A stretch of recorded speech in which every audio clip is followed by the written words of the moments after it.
So welcome everyone to this second webinar in the BESI collaboration series.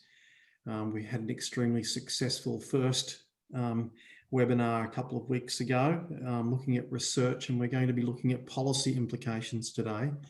I'm Paul Glasziou, and I'm co-hosting with Susan Mickey, who'll introduce the speakers, and Jeremy Grimshaw, who'll do the discussion at the end. And we're the co-instigators of the BESI collaboration.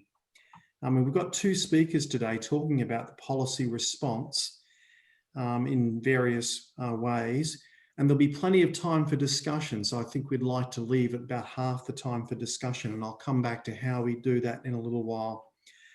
But first, I'd like to just briefly introduce what BESI is about as a reminder to those who attended last time, and as an introduction for those who didn't attend the first session.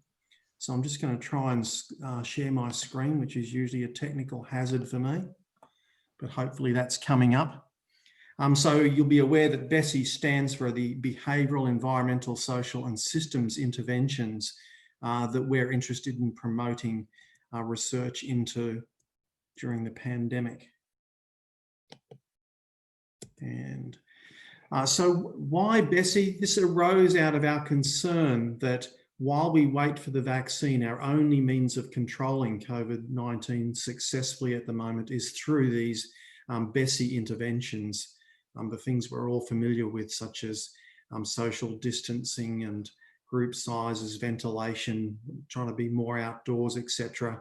And the test, trace and isolate systems, and that testing is extremely important underpinning.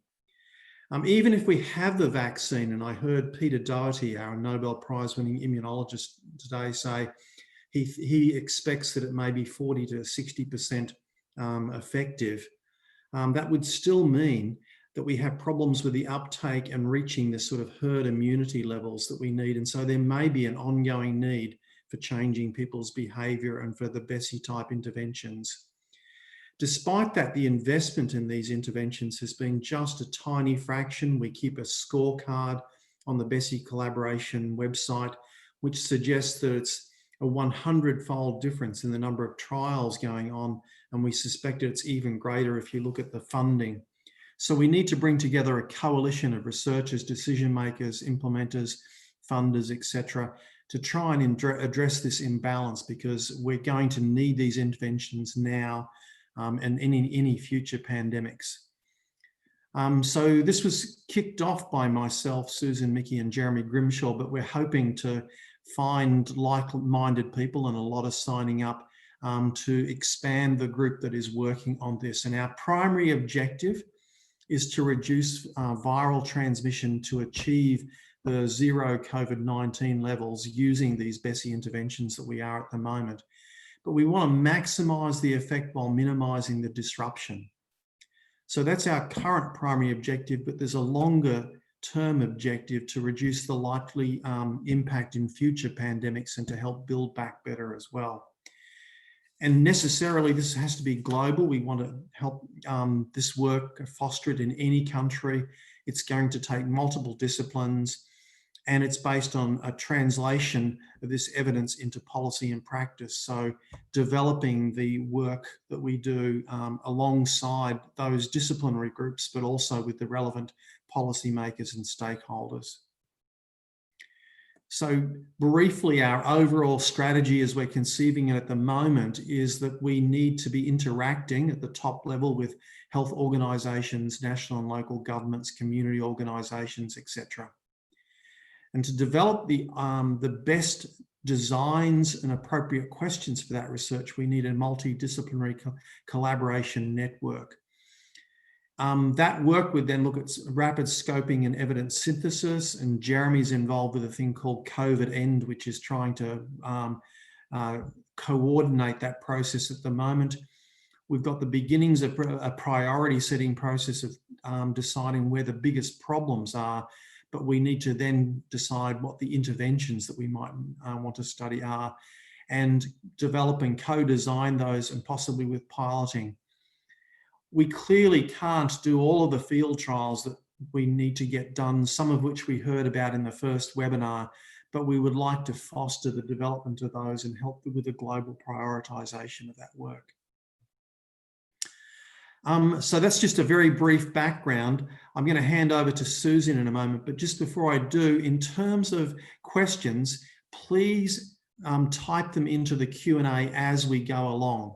We'll come back to those, so do this at any time, and we'll be monitoring that Q&A and come back to those questions after we've heard the two speakers. And it would just be helpful too, by the way, if you could add your name and country that you're currently working in that Q&A too.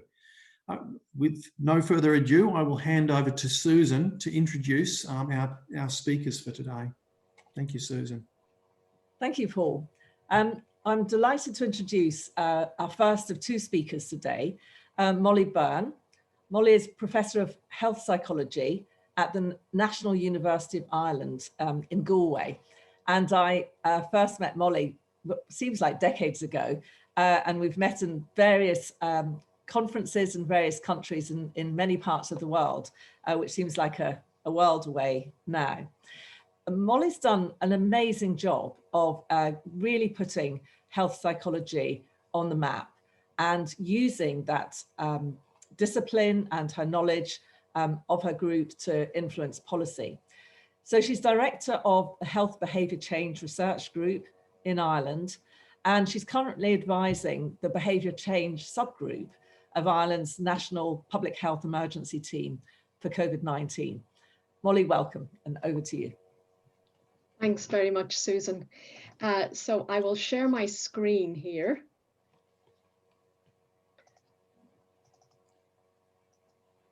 No. Okay, can everyone see that?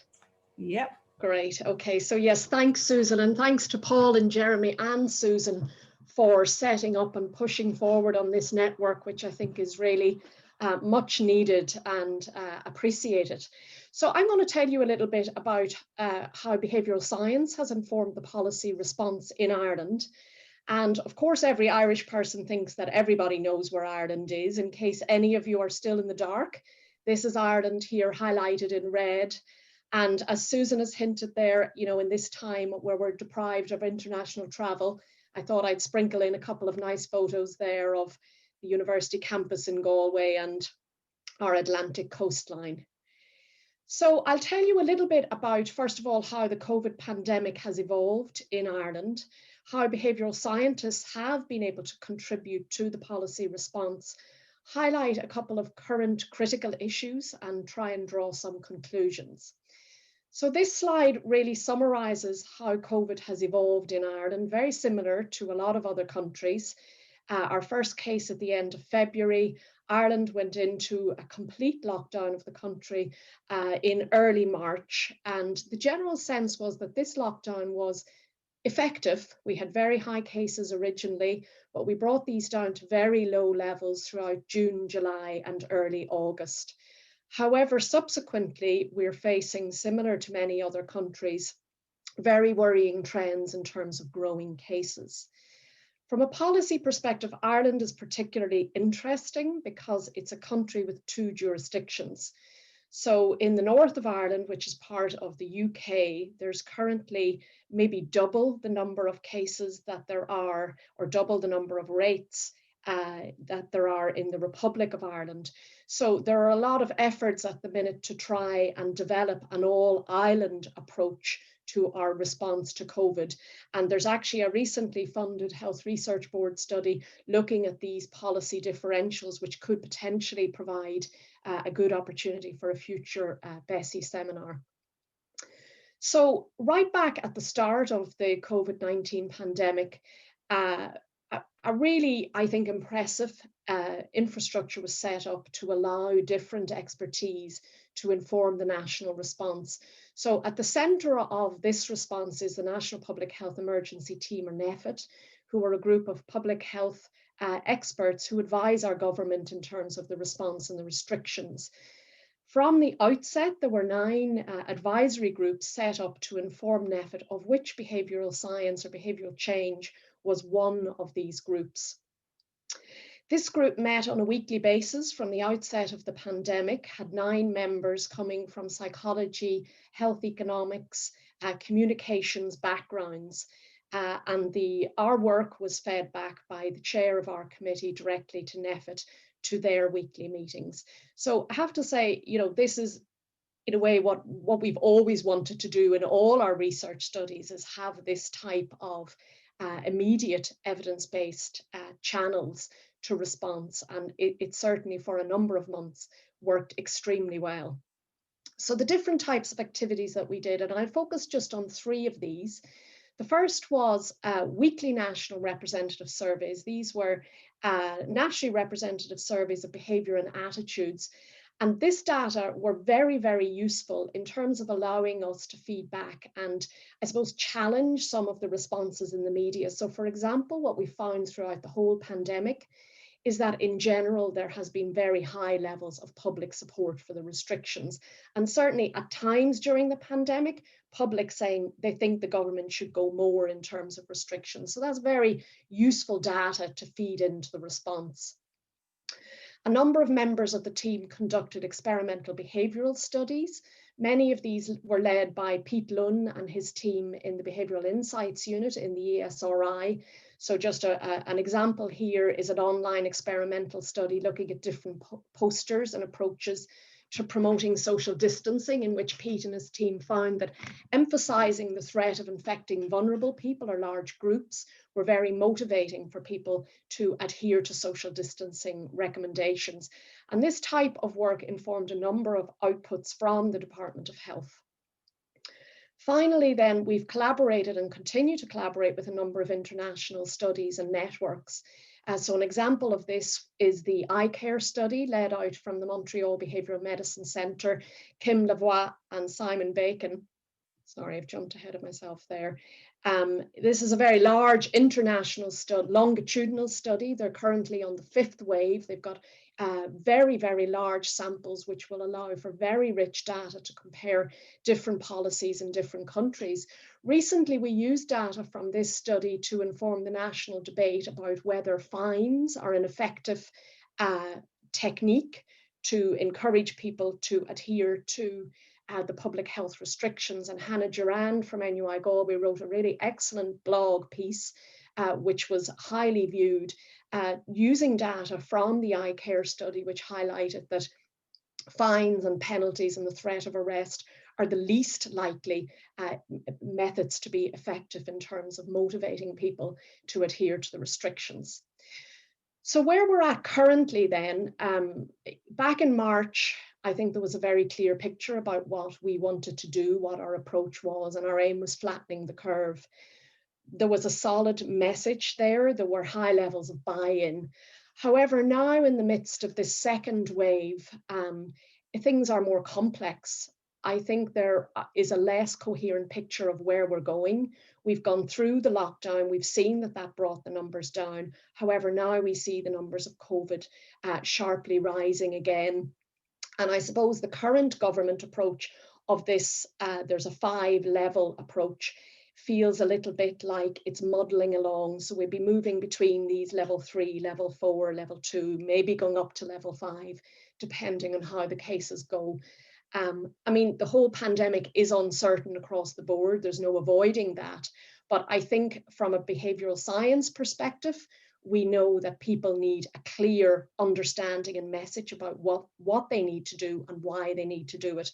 And I think this is the biggest challenge for us going forward, is to get the buy-in of the coherent picture.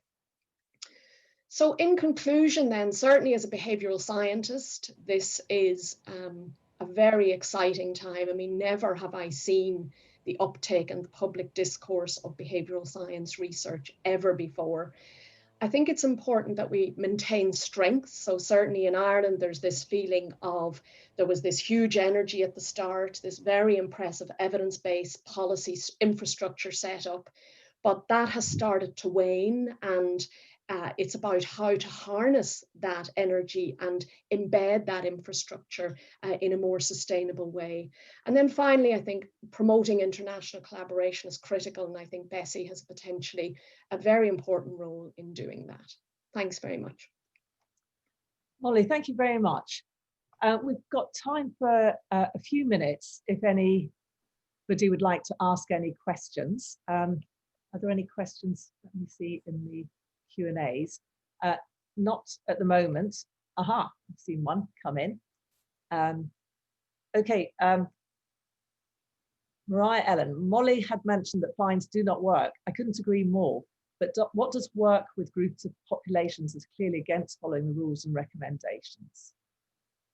What does work mean with groups of populations that are against following the rules and recommendations? What does work mean? So how do we define that outcome? Is that the question, really?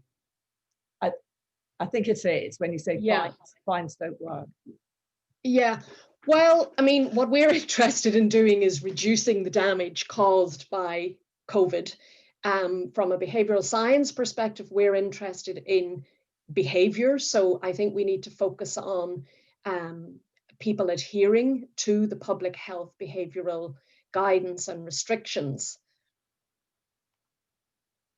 Okay.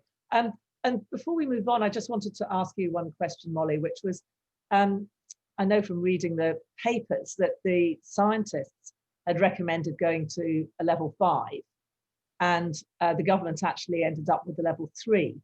Mm. Is this the first time that government has diverted so far from what the science recommended?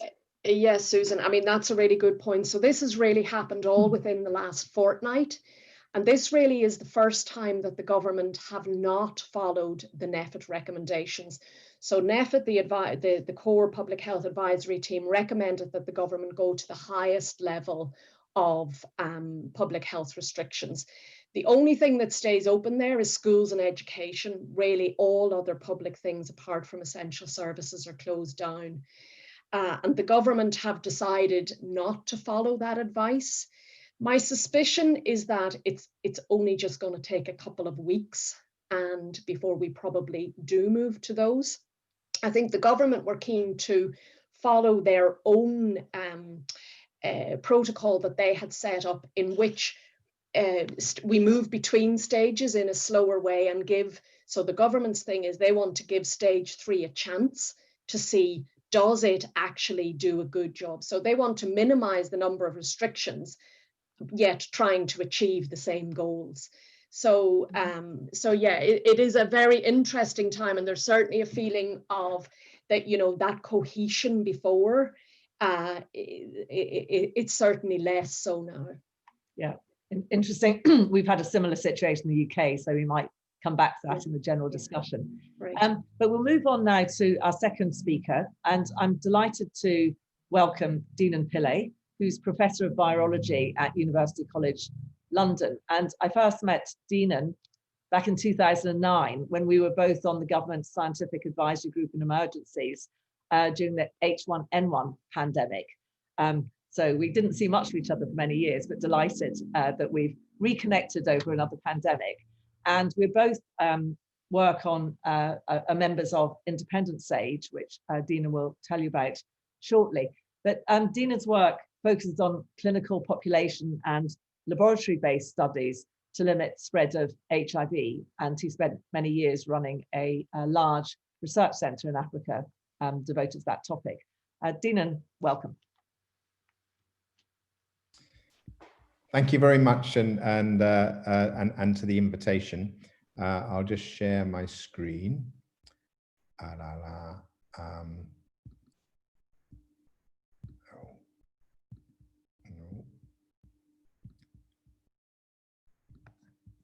Hang on.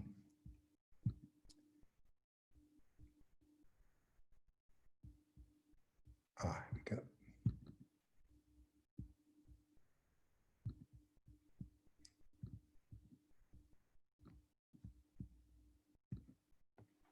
Can you see that? Is that all right?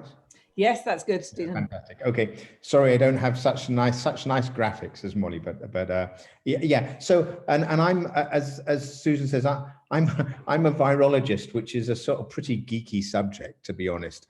And you know, more virologists than not focus on individual molecules or individual viruses and so forth. I'm just been fortunate that my work has really straddled a number of different disciplines, going from molecule through to populations and obviously policy in HIV, which I think has given me a sort of flavor of a view about this pandemic, which has got me involved with Independent Sage. And my talk is really, short talk is, rather than Molly talking about some of the detailed responses in Ireland, I thought it'd be useful to talk more about the generation and productivity of Independent Sage as a policy response in what I'd call a very dysfunctional environment, which is the UK. So Independent Sage is now quite widely known within the UK and maybe outside as well. And it's described here on the website of what its function is. And I'll go through how we've developed, what the motivation was to develop, and some of the key sort of components of our work, and more to do with the dynamics of how we work as well. So what's the timeline and the drivers to this? Well, you know, the UK has had a pretty dismal experience of COVID. Here a headline from The Guardian of the, you know, the situation in April, where of course there was a slow response. There is now widely recognized that what was called the lockdown at the end of March was too late to stop some of the excess mortality that happened. And unfortunately, we're literally in the midst of the same situation going on again as infections start to increase. This stasis at the top of government, which will, I'm sure, lead again to excess morbidity and mortality. So there was this problem it recognized in April, which led to the establishment of our independent group.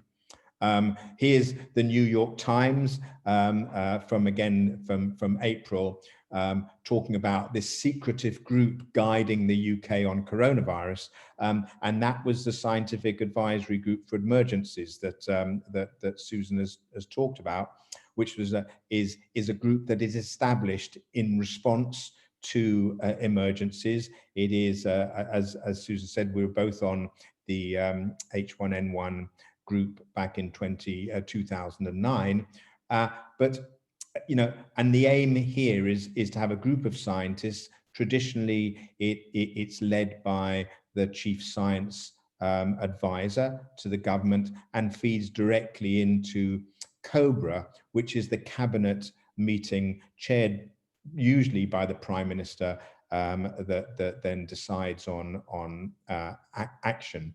But there were a number of reasons why at this time it was kept secretive, but it was in the context of the UK government right from the beginning.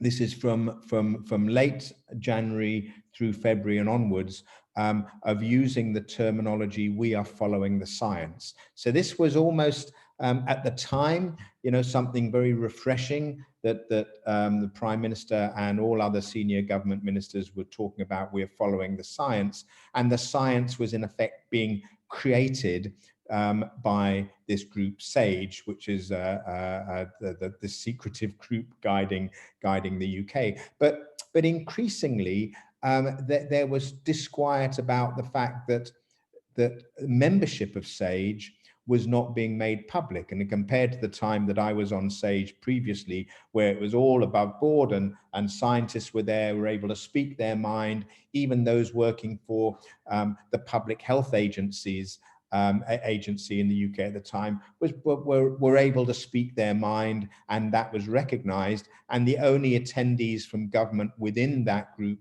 were civil servants, scientifically trained civil servants. What happened this time is that the membership of that group was really packed full of non-scientists, particularly policy advisors, and in the context of Boris Johnson's new government, some pretty powerful policy advisors that sat within Number 10. So it was clear that this was not what we'd normally think of as a scientific discussion group. And it became quite well recognized that there was this tension there. Here are the two great men who are from the science side. On the right, Chris Whitty, who's the chief medical officer of the UK, of England, who's an infectious diseases physician and widely regarded. And on the left, Patrick Vallance, who is the chief science advisor within the UK, previously medical director of GlaxoSmithKline and an academic before then. So these are the two individuals who have really been critical to the response. And for those of you who followed the UK or in the UK, you'll recognize the early days of the pandemic, when there were daily press conferences led often by one or both of these individuals, but also politicians, and became increasingly difficult environment in which there was tension between the politicians talking and clear discomfort of the scientists, but nevertheless going along with it. So because of this, I think that was the environment in which Independent Sage came about. And it was led by a previous chief science advisor, Sir David King, who got together a group of us to form a separate group. And as it says here, public trust in science is at risk. And Dave was very adamant that, you know, scientific advisors to the government should be allowed to speak openly, primarily to ensure that there was trust within the population. And I'll say up front that that trust is disappearing and has disappeared to a large extent within the UK. Now, Dave himself, who's in his 80s, remarkably, incredibly enthusiastic and charismatic, I think identified here in one of the pieces that on him in the Times, very charismatic guy, very interested at the moment in climate change, and is not shy to be sticking the boot into the government. And of course, you know, you'd imagine if you were chief scientific advisor and then an ex-scientific chief advisor comes along and starts to criticize you, you'd feel a bit sore. And I think that's the environment we find ourselves in, but Dave has managed to carry it off and carry many of us with him. So he formed our group, which was Independent Sage, that I'll come to.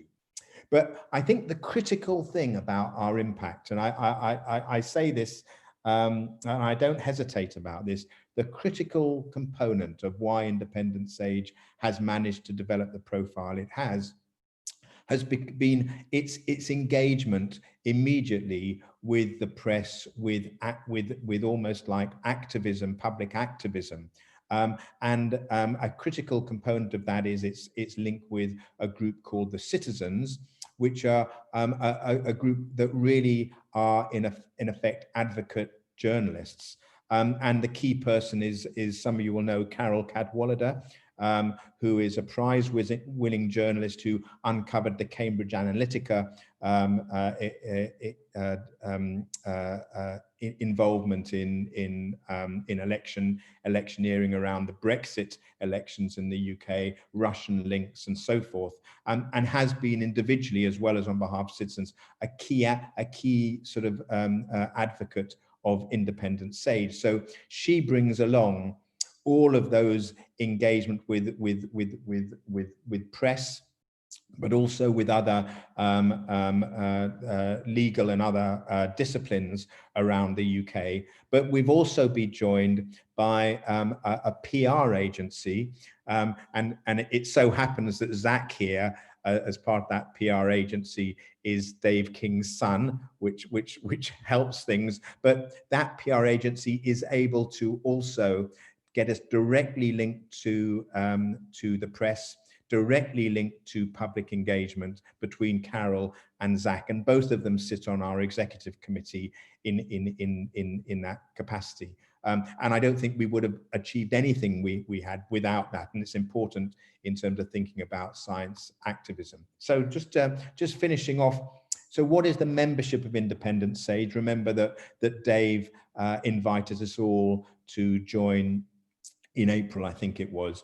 And so I'll go through these issues that primarily we're strong with public health expertise. And the reason for that was that SAGE itself, that was feeding into government, providing government advice, was clearly lacking in public health advice, but was overrepresented by modelers. And as you'll all appreciate, in the absence of data, politicians love predictions from models. They do it in every other realm of their policy creation.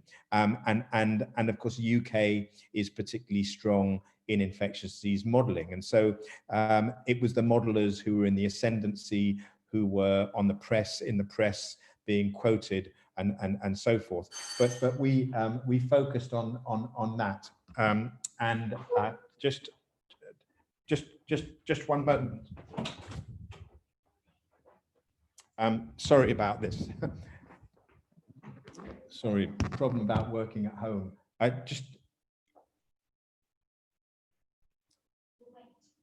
While we wait for Dean, and maybe people could be thinking about questions to put into the Q&A box.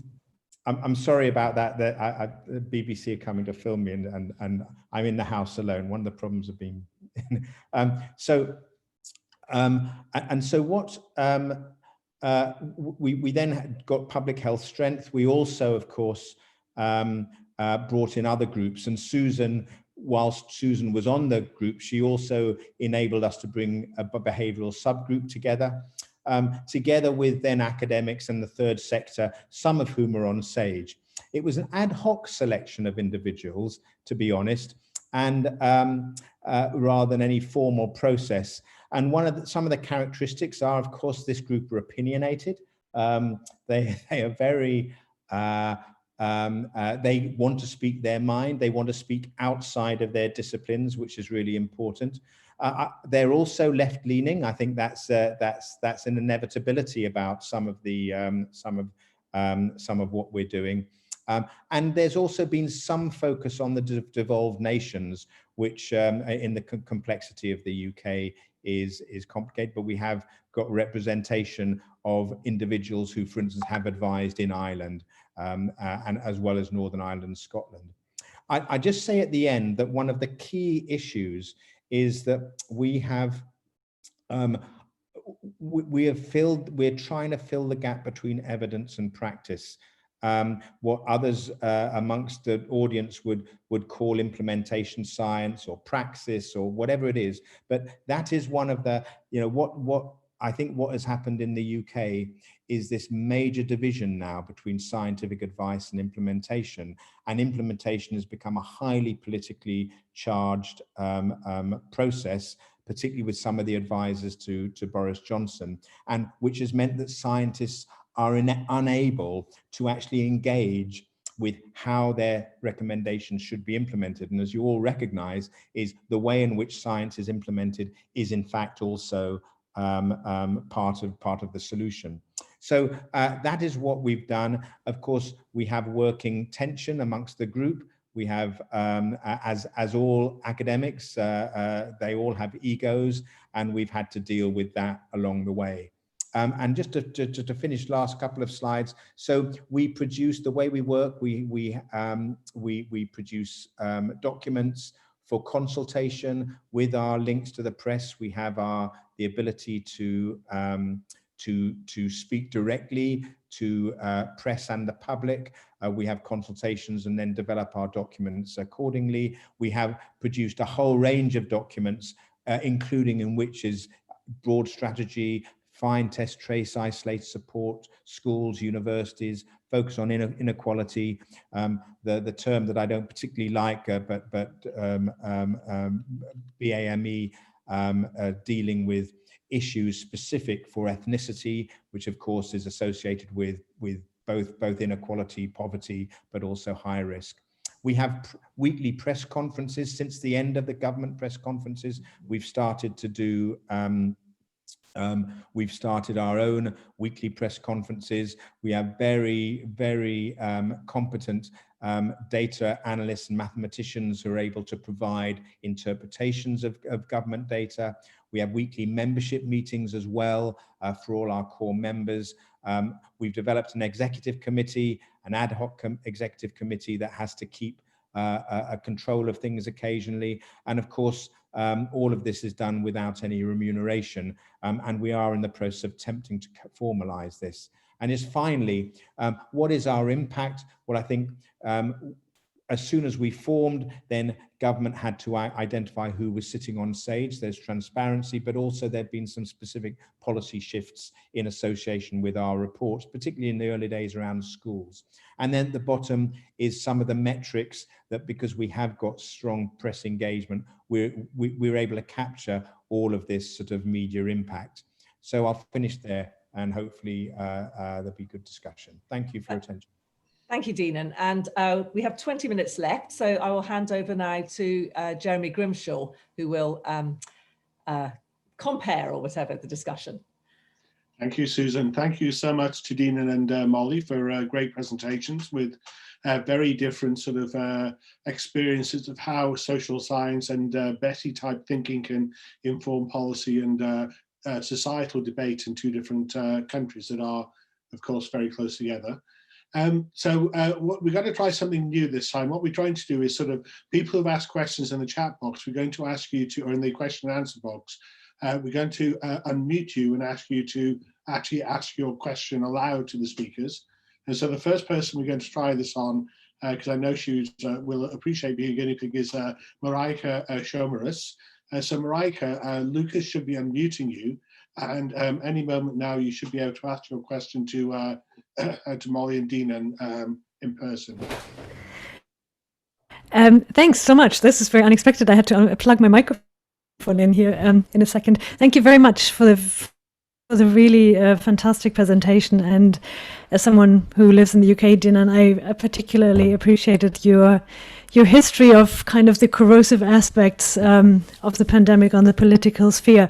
I wrote a slightly convoluted question in the chat, so I'll ask it more in a more comprehensive way. What I'm really wondering, and based also on Molly's point that this is a marathon, people need to continue to do this, but at the same time, and we've heard why, there's rapidly decreasing trust in authorities in different countries for different reasons, but there are very few countries in which that doesn't seem to be the case. And then at the same time, of course, there is now genuine despair setting in. People are, economically challenged. The mood of a continued lockdown or a stricter lockdown in the UK is incredibly difficult. And I wonder whether there are any measures that you have thought about already that these really corrosive and erosive aspects of this can be used constructively. Is there anything where this decrease in hope, this despair, and also this loss of trust in authorities actually can be used constructively to encourage people to continue the social distancing behavior, but also use it in a politically constructive way? I might come in and respond to that, if that's okay. I think that what we know from behavioral science in terms of maintaining behavior change is that more of it is going to be habitual in nature. So I suppose the approaches for continuing these behavior change, I think, need to focus on really removing barriers as much as possible. So certainly we had our national budget was announced yesterday, where there are actually really significant supports announced for people whose businesses are under threat, who are losing jobs temporarily. So I think those government efforts to actually support people are really, really critical in the longer term.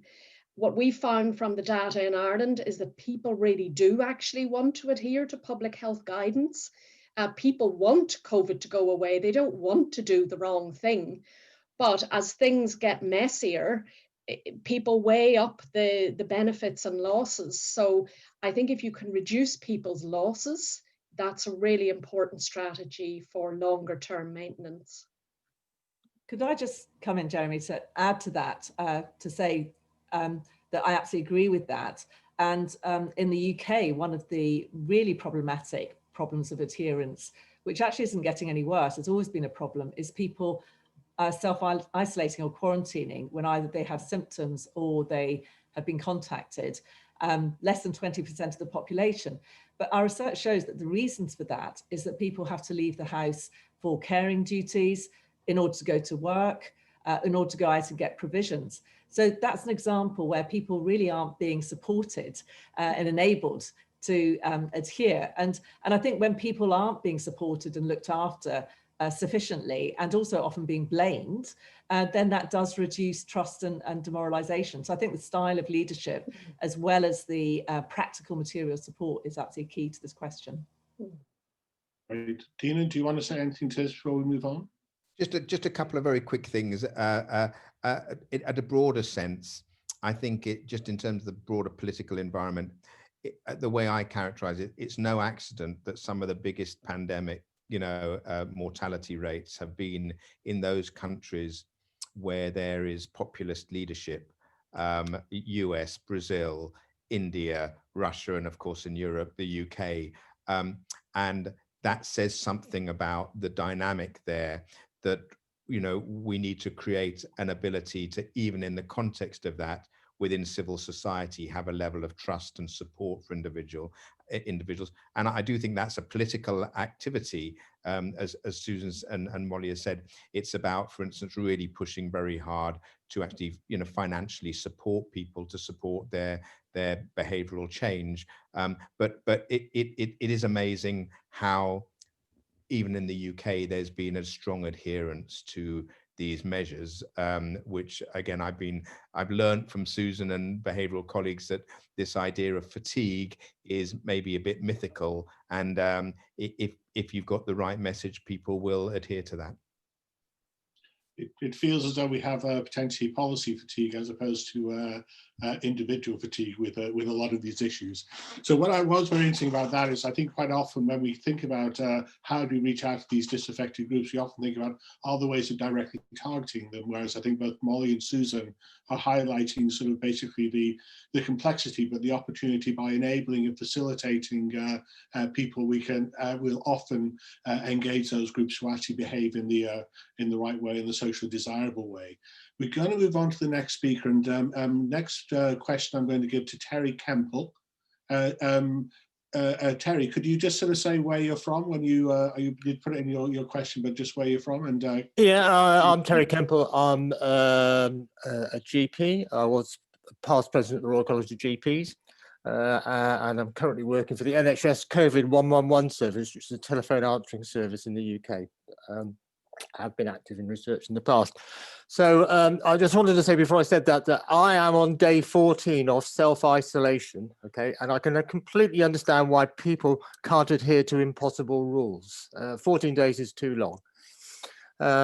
So my question was that I think that we've got different sectors here. Clearly, we want to influence the public, but and the different demographics within the public to either do the right thing or, as a very minimum, not do the wrong thing, whatever that might be.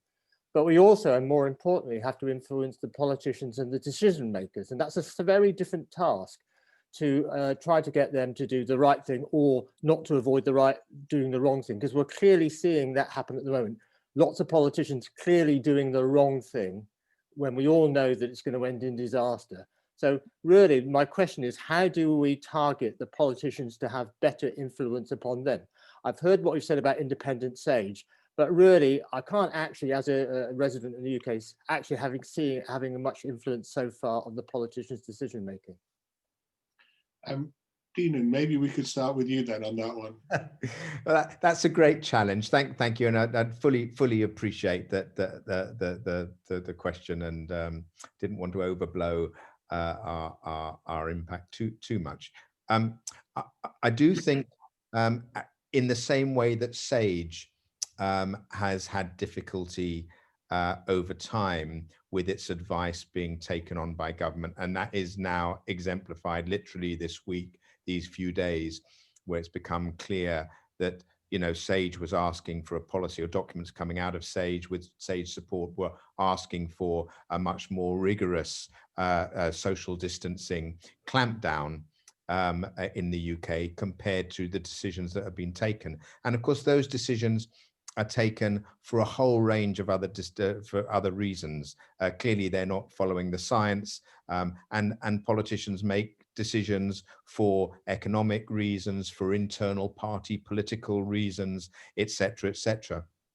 And I think in the end, it's a bit of a myth that that they're following the science, and that is why a group such as Independent SAGE has to actually try and straddle those two components, from science into actual action.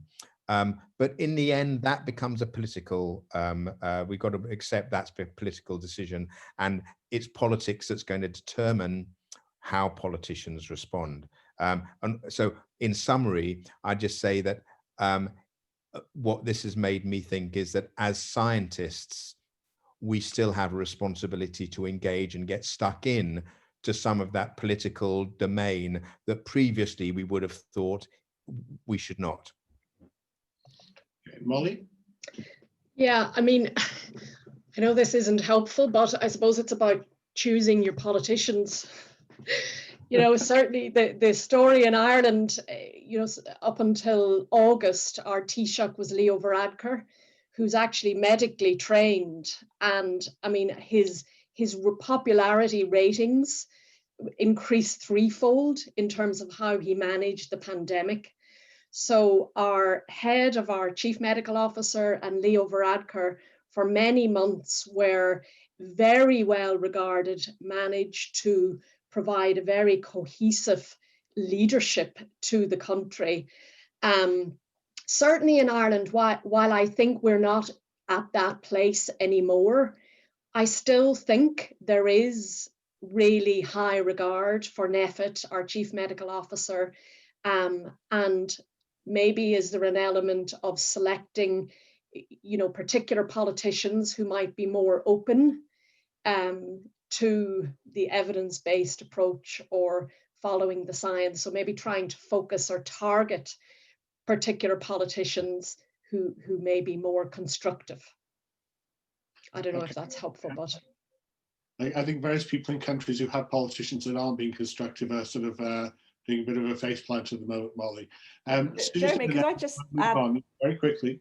Okay, just to say, I think it's not just about influencing politicians, but influencing other organisations in society. So Independent SAGE has been really successful in, for example, getting the backing of our Trade Unions Congress, the backing of the Teachers Union and professional organisations, the backing of the health and safety organisations in the UK. So I think we need to think in a much more complicated way about how we can affect change than just science to politicians. There's so many other different routes we can take.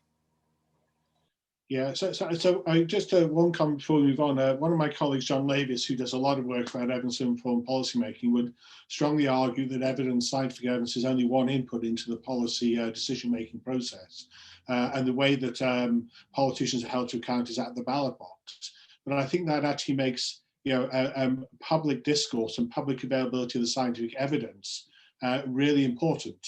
Because otherwise, what we're doing is we have a government that's hiding science, saying they're working from science in a way that the citizens can't consider or contest.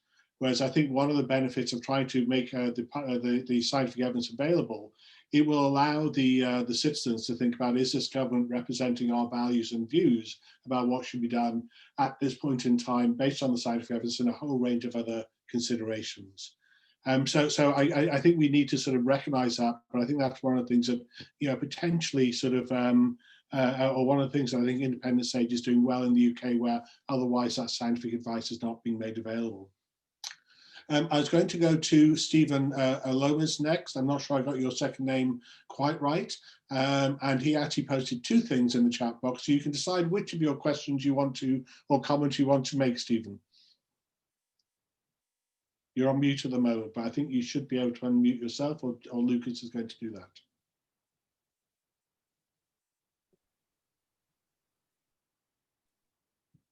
we may not.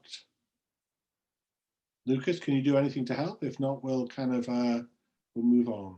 So no, I cannot unmute. I can only ask to unmute, and Stefan has to unmute itself. So, Stephen, you can unmute yourself. If not, if you don't do that in the next 10 seconds, I'm going to kind of move on.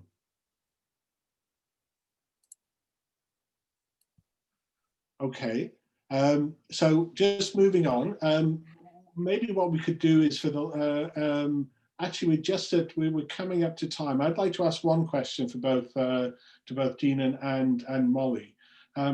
You know, one of the things that struck me and one of the reasons for us establishing the BESI collaboration was that when social scientists were involved in SAGE, Independent SAGE, the Irish response, you know, you're often having to go back to first principles of basic social science.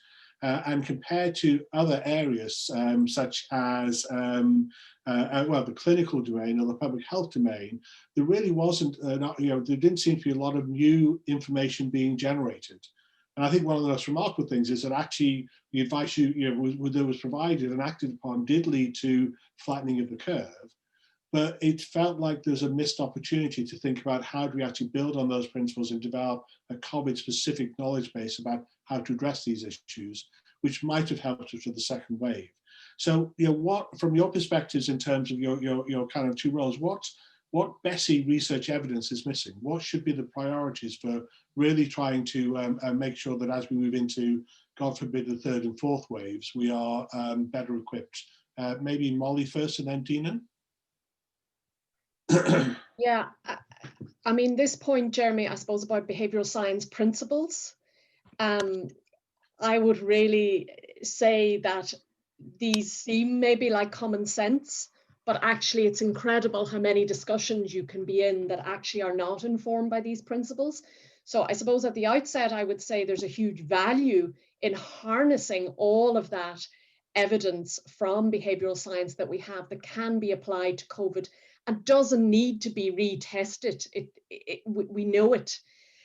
I think that one of the earlier questions there around maintaining these changes into the longer term is a very specific COVID pandemic situation in which we're in which we could test different methods around maintaining, for example.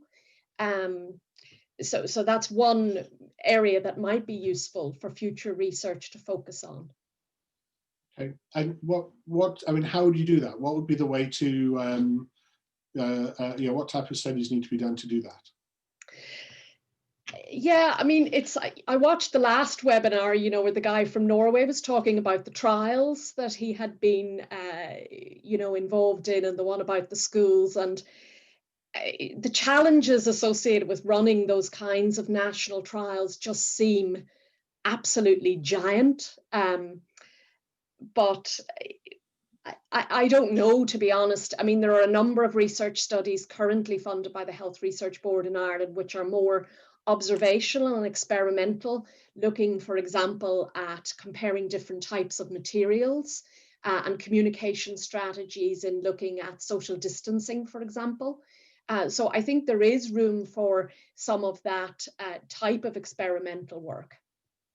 Okay, Dina.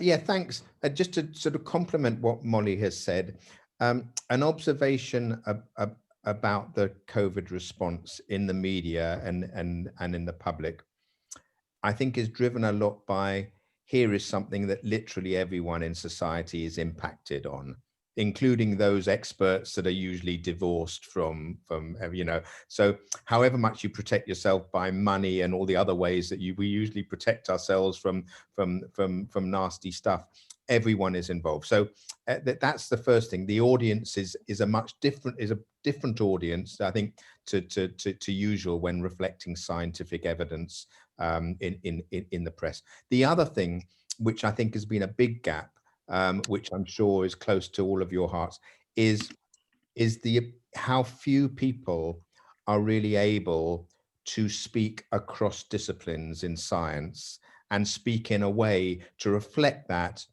to people who you're asking to change behavior. And of course, you know, the media is full of scientific, you know, whether it's mathematical modelers or it is trialists, clinical trialists, or vaccine developers or diagnostic developers, whatever it is. But each of those remains speaking in silos. And I think the creation, if through COVID and this group, there could be a creation of what does a sort of cross-disciplinary discipline mean? What are the sorts of people who are able to reflect that, including, of course, economic cost of things, because we've got to speak to people, and you can't speak, people don't compartmentalize their mind into this is a vaccine and this is the economic cost. It's all the same, and I think that's what's been found lacking, but that seems to be the space to develop in terms of as an academic development to respond to next sort of global pandemic such as this. Thanks a lot, Dean and Holly. That was great. Jeremy, could I just very quickly add, maybe seeking opportunities for natural experiments. So I think cross-country comparisons, there's huge potential in that. The International Eye Care Study, or even thinking about a situation like Ireland, comparing North and South, and Robert West asked a question there in the chat on that. So maybe looking for those opportunities for natural experiments. Thanks, Jeremy. No, that's fine. I mean, so a couple of comments just on those last things, and then we're moving on to, or just ending the webinar. I one of the things when I look at how social sciences, say, positioned in the WHO blueprint, is very much about helping us understand and enlightenment, as opposed to actually helping us design better policies and testing those in an experimental way. And I think we need to sort of actually argue that we can make a much bigger contribution if we are engaged in a much more experimental, quasi-experimental way about testing different ways to influence policy, rather than trying to infer from sort of natural, either observational work or first principles. And the second thing, completely agree with Dean, that we're only going to make progress with this if we actually do this in an interdisciplinary way, with often new groups coming together that haven't particularly worked in the past, but where we've got, say, the environmental scientists with the behavioral scientists, and really understanding how human beings in, say, indoor spaces influence, or human beings' behavior in indoor spaces influences transmission. So we're at time today. I think we've had a great session from Molly and from Deanan. Our next webinar is in 2 weeks' time, on Monday, the 26th of October. And the speakers are Marissa Creator, and she's been part of the group developing the UN Research Recovery Roadmap. João Rango de Almeida, who's with Wellcome, but also is with Glopidar, which is an international group that has been trying to promote science on infectious disease and pandemics, and he'll talk about their work.